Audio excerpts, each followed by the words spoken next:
After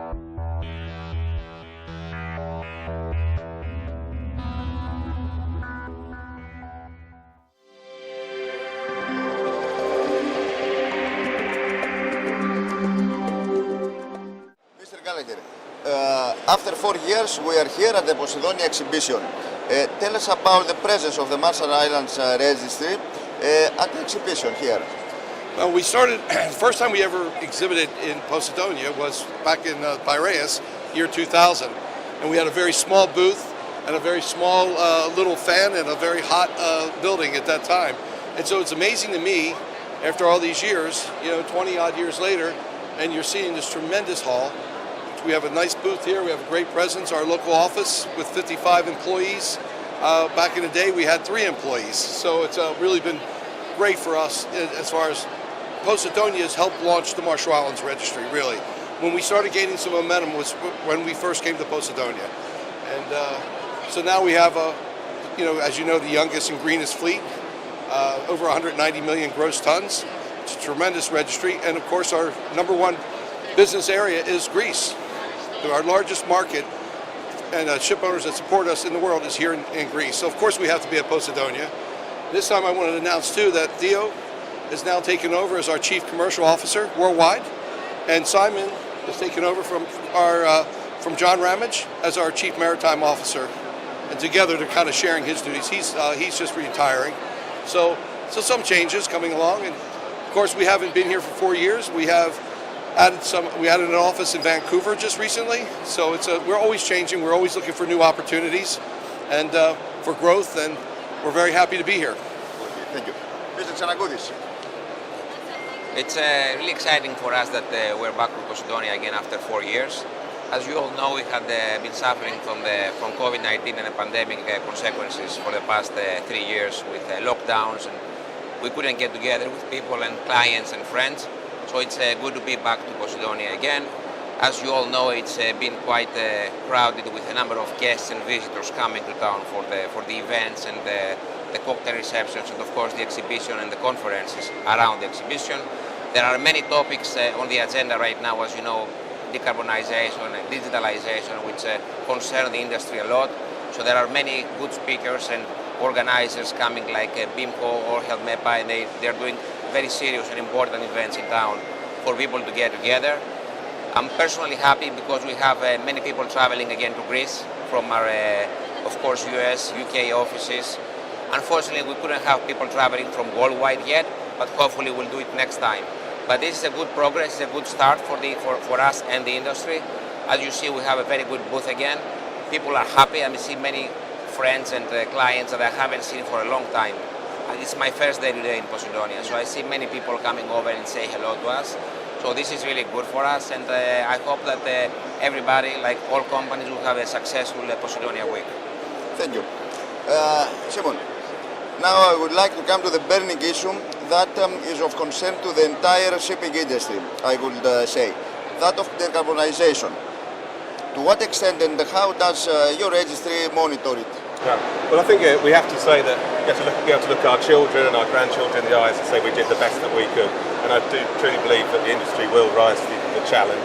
And that whether it be through soft technologies like artificial intelligence, looking at routing and these sorts of things, or harder technologies in improvements in fuel and alternative fuels, I think we will rise to the challenge, and I'm hearing good reports from other seminars I've been to that we will. In terms of the registry, well, we're supporting our owners through our sort of technical abilities to work with joint collaboration projects, whether that be an alternative fuel or we're part of a bigger project on wind-assisted propulsion and those sorts of activities. So that's where we are. Mr. Ξενακούδης, now another hot issue is that the digitalization of shipping. How is the Marshall Registry dealing with this development? It's a very good point. I mean, it's really a hot topic, as you know, together with decarbonization that Simon covered. I think, I hate to refer again to COVID, but COVID was the catalyst on many changes, as you know. And one of the changes, technologies, we were doing baby steps before, the majority of the companies. Now, for the past 2 years, everybody is running on technology development. As a registry, we used to have technology improved for the past 20 years. We were one of the first, if not the first flag, that we were doing registrations all around the world. We had a platform like through a system in our IT that all the companies are connected and they can register ships from Piraeus to London to Hong Kong. And everybody was interconnected and we see on a real time what's happening. So that's something we developed 20 years ago. So for us, this is not something new. This is something that we have envisioned like from 2000. But now we're doing really more steps ahead of it. We have adopted the Seafarers Online system, which is recently improved with a more user-friendly tool for our clients. We're doing registration documentation online on a real time. You have a ship coming in the flag and they get their certificates right away electronically. And of course we're looking at with the pandemic we had to move to electronic acknowledgements and signatures so we can do closings remotely like everybody else. But I think what we have to do as an industry is to work with our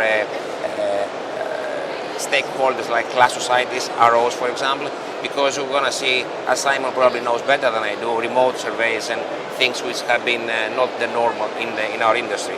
So we have to work all around these things and probably we have to regulate this in the next 2 or 3 years in the IMO so that we have certificates issued even remotely on certain areas which are not will not be a risk or safety risk for the ship.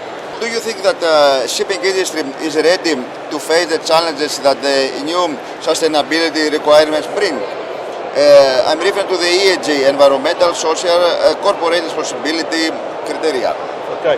Well, I think that in another form, this kind of regime has been around. We've also had corporate social responsibilities, but now with the ESG, we're focusing a lot more on the environment, and of course that's the topic that we're discussing, the carbon intensities and so on and so forth.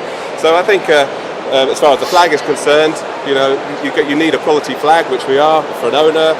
So and we do all the background services. We're doing the checking on the trade compliance and the seafarers, making sure that they're good people, good actors. And then on the safety side, Brian's team looks after safety because you have an accident, that's a big environmental pollution incident.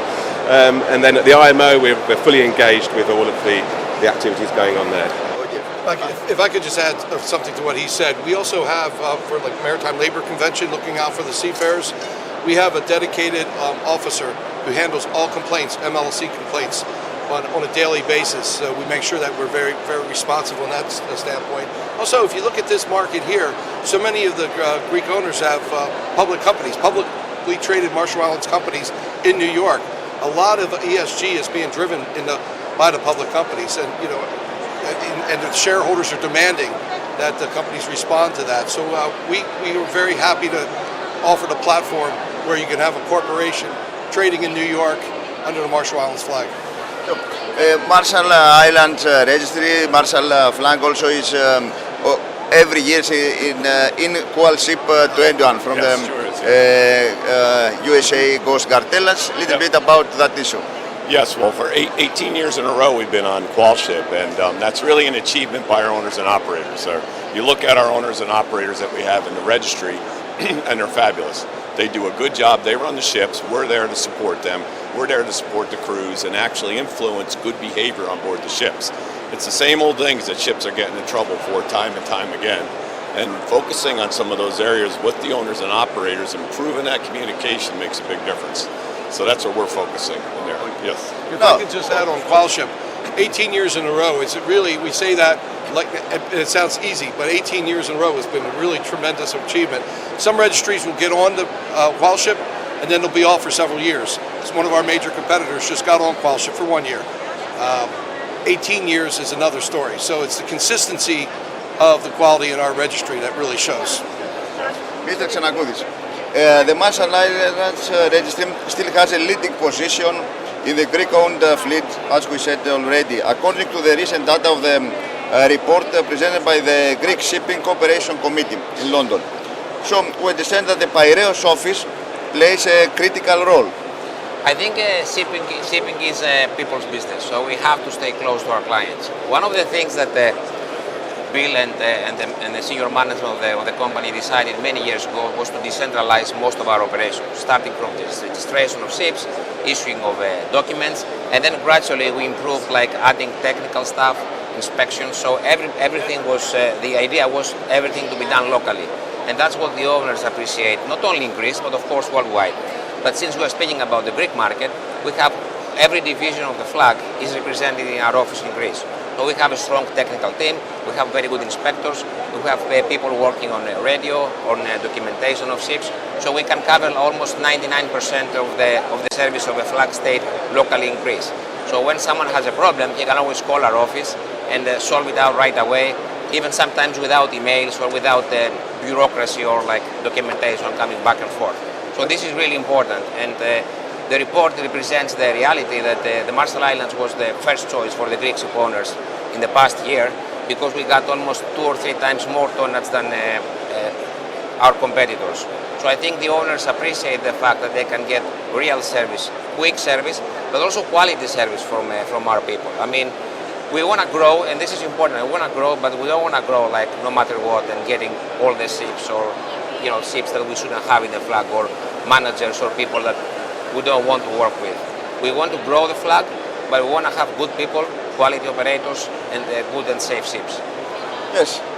Yeah, just wanted to add that it's important, Theo said, a decentralized system. What's really important, though, is when we did decentralize is we gave the authority to the international offices. Of course, Greece is our largest international office, as I already said, but it's also important that they have the authority. So local decisions are made here. We don't wait for the United States or other parts of the world to wake up to answer technical questions.